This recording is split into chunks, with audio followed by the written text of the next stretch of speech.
బాంబులు వెళ్తాయని డైలాగులు కొట్టి తొడలు కొట్టి జబ్బలు జరిచి చివరికి పారిపోయింది ఎవరు అందరికీ తెలుసు. ఇవాళ లొట్టపీస్ కేసులు పెట్టి గుండాగిరి చేసే ప్రయత్నం చేసి ప్రతిపక్షం గొంతు నొక్కే ప్రయత్నం చేస్తున్నది ఎవరో అందరికీ తెలుసు. ఎన్ని కేసులు పెట్టుకున్నా, మీరు ఎన్ని భూ కబ్జాలు చేసినా అన్నిటినీ కక్కించేది ఖాయం. ప్రభుత్వంలోకి వచ్చిన తర్వాత తప్పకుండా ఎవరెవరు అక్రమార్కులు ఈ 1 కోటి ఎకరాలు నిషేధిత జాబితాలో పెట్టిన వాళ్ళు ఎవరు, దాని వెనకాల జరుగుతున్న 30% లావాదేవీలు ఏంటి, ఇవన్నీ కూడా కక్కించే బాధ్యత. ఇవాళ కాంగ్రెస్ మంత్రులు బీజేపీ అండ చూసుకొని చెలరేగిపోతూ ఉన్నారు.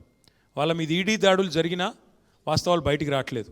అందుకే ఇష్టం వచ్చినట్టుగా మాట్లాడుతున్న మంత్రులు తప్పకుండా వారి అవినీతిని కక్కించే రోజులు కూడా దగ్గరలో ఉన్నాయి. తెలంగాణ షాదీమే అబ్దుల్లా దివానా అని ఒక సామెత తెలంగాణలో. మధ్యలో అడిగిండేవాడు బీజేపీని ఇక్కడ. మేము ప్రధాన ప్రతిపక్షము, మీరు వాళ్ళతో మ్యాచ్ ఫిక్సింగ్ చేసుకున్న పక్షం మీరు.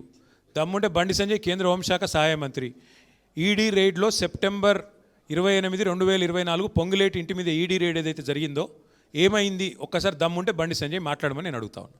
నువ్వు కేంద్ర మంత్రివి కదా, పొంగులేటి శ్రీనివాసరెడ్డి మీద ఈడీ రైడ్ జరిగితే ఇప్పటివరకు కేసు ఎందుకు పెట్టలేదు?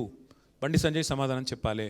రేవంత్ రెడ్డి మీద ఆర్ఆర్ ట్యాక్స్ అని చెప్పి ప్రధానమంత్రి మాట్లాడిన తర్వాత ఇప్పటి వరకు ఎందుకు చర్య తీసుకోవట్లేదు?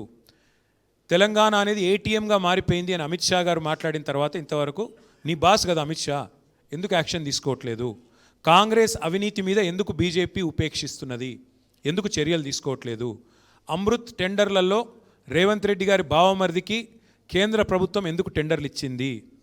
సింగరేణిలో జరుగుతున్న కుంభకోణం ఇవాళ మీ కనుసన్నలో జరుగుతున్న మాట వాస్తవం కాదా? 40 లక్షల టన్నుల బొగ్గు మాయమైంది అంటే దానిలో బీజేపీ పాత్ర లేదా? అట్లాగే నేను ఇంకొక మాట అడుగుతున్నా, మీ బీజేపీ ఎంపీలకి ఇక్కడ తెలంగాణలో రేవంత్ రెడ్డి గారు కాంట్రాక్ట్లు ఇస్తున్నారు అంటే విశ్వేశ్వర్ రెడ్డికి, సీఎం రమేష్కి, అందులో మీ వాటా